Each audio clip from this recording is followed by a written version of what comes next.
Maria. The two have endured many trials, all because of a drug lord who declared war on the government. Finally, the girl appears on the threshold, happy to see her loved one alive. Sometime before this, Nick and Maria tried to escape the country, but Pablo Escobar's men came for Nick.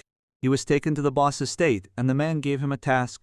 Escobar wants to hide treasures gained through dishonest work. He orders several trucks to be loaded and sends them to different locations. Nick is ordered to take crates to a cave, then blast the entrance and finish off his helper so he won't talk. Escobar has struck a deal with the authorities and is ready to go to prison, but before that he wants to cut all ties leading back to him. A few years before these events, Nick and his brother Dylan, along with his wife, child, and friends, arrived in Colombia to surf. They settled on the coast and decided to build a surfing camp there. To this end, the friends buy building materials in a nearby town. At that moment, Nick sees a beautiful girl named Maria and asks for her help. "Tell me, is it possible to rent your truck?" They need transport to get the boards to the beach. Maria isn't thrilled that foreigners have come to her country. "And you want to bring others here too? Yankees." Yankees. Despite this, she helps and lets them use the truck. In the morning, local thugs come to the beach. They clearly explain to Nick and his friends that they can just build here. Do you think you can just come into my forest and do whatever you want? If they want to stay, they have to pay. The friends take the bandits seriously and refuse to leave the coast. Don't worry, brother. They'll forget about us. They think the locals will forget them and stop bothering them. In the evening, Nick goes to thank Maria for her help with the truck. He invites himself over, and it becomes clear that she likes him too. Nick tries to stay the night, but the girl refuses. It's already dark and it's quite a long way to go. Big boy, you'll manage. However, she later comes to the beach herself. The two begin dating. Soon, Nick goes back to the town where Maria lives and sees Pablo Escobar speaking. The people love him because he invests money in the country, builds hospitals, and helps the poor. But that is not the main thing. Nick finds out Escobar is Maria's uncle and she wants to introduce him, but he decides to wait. Why didn't you come over? I'm short. Feels a bit awkward. I need to buy proper clothes first. In the crowd are the same bandits who showed up at the surf camp once. Nick sees one of them but doesn't think much of it. Then he heads out to buy himself some decent clothes. The thugs show up at the store too. They bring a dog and order it to attack Nick. Don't. After bandaging his injured arm, he goes with Maria to Escobar's birthday party. The niece finally introduces Nick to her uncle. And in the evening, she tells her boyfriend how Pablo earns a living. It turns out he sells illicit substances in huge quantities, and no one considers such business shameful. According to Maria, this is a traditional way of earning money in Colombia. Nick isn't suspicious. He is too in love with Maria and doesn't want to see anything bad if it's even remotely related to her. At night, Escobar comes to him for a heart-to-heart talk. The caring uncle wants to know what kind of man Maria has brought into the family. Noticing a bite mark on the guy's arm, Pablo asks about it. "What's wrong with your arm?" "A dog bit me." Nick tells him exactly what happened. Escobar makes a note about the arm and leaves. Shortly after this, the planning for Nick and Maria's future wedding begins, and Pablo takes an active part in it. But not everything is so rosy in the lives of foreign surfers. When Nick returns to his people, Dylan says that the thugs who attacked them were brutally punished, and he's sure it's Escobar's doing. "That's not true, brother. He would never do that." But even now, Nick isn't ready to believe that his fiancé's uncle is a brutal killer. He is given a job at the drug lord's estate, and one day, he sees Pablo's henchman, Drago, washing off blood.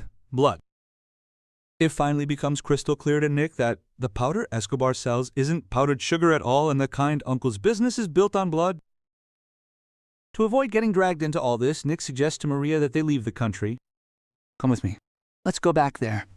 I thought you liked it here. Maria doesn't understand why her fiancé is so scared and wants to leave Colombia. After all, this is a paradise where white ponies frolic in the clean snow. She convinces him to stay. You are part of my family. Everyone here loves you. Shortly after that, there is an uneasy commotion at Escobar's estate. It turns out the Colombian Minister of Justice is planning to send the drug lord to an American prison.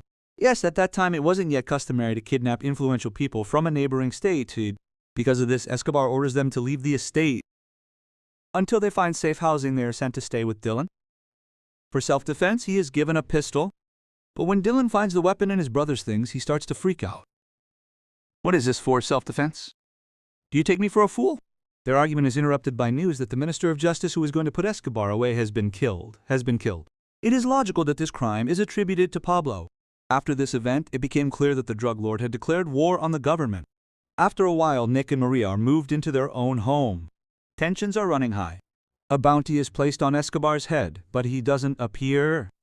Instead, many corpses have appeared on the country streets, all because of Pablo. And then he arrives to see Nick and Maria in person. He shows up with a squad of armed fighters. Nick realizes he's been dragged into the cartel's war and sees no way out. Meanwhile, Pablo continues to pressure them to conceive a child, but they aren't having any luck. Why are you stalling, Nick? Get to it. Nick, get to it. I'm trying. Nick tells Escobar that his brother plans to return to Canada with his wife and child. They're expecting a baby and don't want to stay in such an unstable country. Under constant surveillance by cartel men, Nick decides to help his brother with money. He meets him at a shop and secretly passes him cash so he can leave with his family. I'm so glad you're with us, brother. I love you, Dylan. I love you too, brother. Nick and Maria are also thinking about fleeing. They pack their things and prepare to leave Colombia, but then Escobar sends his men for Nick. Hello, Nick. Packing up? Pablo wants to see you. Pablo has struck a deal with the authorities. He will go to prison, but he wants to hide his treasures first. Nick has to go to a small town, wait for a local farmer, and put crates into a mountain vault. Farmer's supposed to give a password. After the cave entrance is blown up, Escobar orders Nick to kill the farmer. He advises not to get close to the future victim or ask about his life. It will be easier to shoot him then. So don't strike up a conversation with him. When Nick arrives at the meeting spot, he notices he's being followed. This thug and his men are making sure the Canadian does exactly what Pablo ordered. However, that's not the only surprise. Instead of the old farmer, his son Martin arrives. The boy's father broke his leg and sent Martin in his place. Nick doesn't like this. He calls Pablo and tells him about the change. He orders him to carry out the plan as agreed. Call me when you're done. Nick obeys. He takes the boy to the cave where Escobar's vault is located. Along the way, Martin won't stop talking about himself. He tells him about his wife and child to make it harder for Nick to kill him. There's my wife, Morella, and my son, Martin. The two of them move the crates into the cache. Then the Canadian decides to see what's inside. He breaks the lid with a rock and sees diamonds. Taking a couple of stones, Nick leaves. The cave entrance is blown up and he and Martin head back. On the road, Nick gives the diamonds to the boy, telling him to take his family and run, but he refuses. I don't want to leave here, brother. My family is here. Instead, he wants to provide for his child with the money from the sale of the stones. Nick realizes that he will still have to kill the kid. However, when he points a gun at Martin, he doesn't have the heart to pull the trigger. The boy is terrified and promises to leave after all, especially after Nick's attack. He realizes that Escobar is covering his tracks and doesn't want anyone alive who knows the location of his caches. When the two of them return to town, Nick spots Escobar's men. He takes another route and sends Martin home for his wife and child while he goes to call Maria. They agree to meet at the church. Maria is terrified, knowing many have already died that day, but Nick has avoided death so far. Martin arrives home to find his entire family murdered. Drago is waiting for the kid there. Where's the gringo? Tell me, and I'll let you live. He kills the poor guy and sets out to find Nick. Nick calls Escobar and realizes he was supposed to be finished off at the restaurant where Pablo sent him after the job. He hears Martin scream as Drago kills him and takes off. But there is nowhere to hide as Escobar's men are everywhere. Drago almost catches up to Nick. However, he manages to hide in his car, which had already been searched. Drago, I've already checked the car. Search the hotel and all the houses on the block. At that moment, on Escobar's orders, the police arrive and begin searching the nearby houses. All this time, Nick remains in the car. Finally, there were fewer people on the street, and he slipped out. Threatening a police officer with a pistol, he stole a car. Meanwhile, Escobar sent his family to a safe place and finished off the last of his men who were untrustworthy. Nick abandoned the car with the cop inside and went to call his relatives. If I don't come back, someone will find you here. He wanted to make sure his brother and his wife had left the country, but during the call, he realized Dylan was already dead. Realizing Nick had uncovered them, Escobar's men killed his wife and child. Oh my God. This broke the guy. He was no longer the same. Now he craved revenge, as if he'd been bitten by genetically modified capital wasps. And the drug lord at this time arrived at the authorities to surrender. A crowd of Colombians was waiting for him there. They didn't want Escobar to leave them. Pablo ordered money to be distributed to those who had come. Make sure everyone gets some money. Do you understand me? Drago and his henchmen found Nick, but he managed to shoot one of the bandits before taking a bullet himself. In response, Nick emptied his weapon into Drago's body and drove to the meeting place where he and Maria were supposed to meet. Before dying, Drago made it clear that they would not be able to escape Escobar. I will kill you just like I killed your brother. Pablo wanted to know if his niece and her fiancé had been finished off or not. He called Drago's phone and Nick picked up. Declaring that he was still alive, he shot the phone and drove off to his beloved. However, he did not have long to live.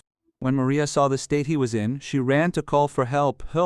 At that moment, a car pulled up to her and she realized they were about to kill her. Nick was bleeding out in the church. The last thing he heard in his life was the voice of Maria, warning him of the danger. Run! Save yourself! As he died, he found himself back on the coast, where everyone was alive and happy.